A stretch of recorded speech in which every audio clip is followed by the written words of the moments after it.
গেছো কেন? এই যে এই মোটা তুফান তো তুমি নোংরার মধ্যে গেছো কেন আগে বলো? ওর মানে নুনা বদে গেছে। তো তুমি গেছো কেন নোংরার মধ্যে গাড়ি নিয়ে খেলা করতে? এটি হাত মন নুনা হ্যাঁ, নুনা তো তুমি কেন গেছো নোংরার মধ্যে? আমার দিকে তাকাও, আমার দিক তাকাও। কেন গেছো তুমি? নুনা বদে আমি যাচ্ছি। হুম, তুমি গাড়ি নিয়ে নোংরার মধ্যে গেছো? হ্যাঁ তুমি গাড়ি নিয়ে নোংরার মধ্যে গেছো? না, গায়ে খেলা করছিলাম তখন গায়ে বু করে আকাশ উড়ে গেল। কি করে উড়ে গেল আকাশে? আকাশে ইয়াপে ডান্স করছে। এরোপ্লেন ডাউন হয়ে গেছে?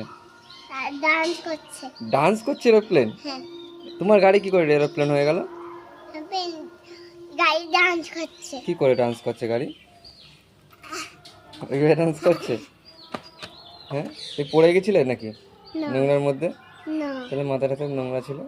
না হুম, না তোমার মাথায় যে ধুলো ছিল, গা হাত পা ধুলো ছিল, সেগুলো কোথা থেকে লাগলো? না, আমার তো আমি দেখিনি। কি? আমি দেখালি তুমি দেখোনি কেন? না, আমার তো সামনে তারা করেছে। কে তারা করেছে? সাপ তারা করেছে। সাপ তারা করেছে?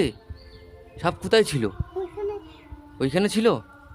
তাই তোমার তাড়া করেছে? হ্যাঁ, বাবা, খুব ভয় তো তাহলে? হ্যাঁ, খুব ভয় লাগে না? না, তাহলে এইখানে রুজি। ওখানে কি ছিল? এখানে বুঝা যে আমি তারে করে পারে গেলাম ধরে আমি কাকার সাথে আমি বিরুদ্ধ করতে গেলাম তো সালে আমার খেলতে খেলতে আমি ডান্স করছে। সাপ ডান্স করছে। সাপ ডান্স করছে? কিরকম ভাবে? ওরম ভাবে সব ডান্স করে? জানতাম না, আজকে জানলাম।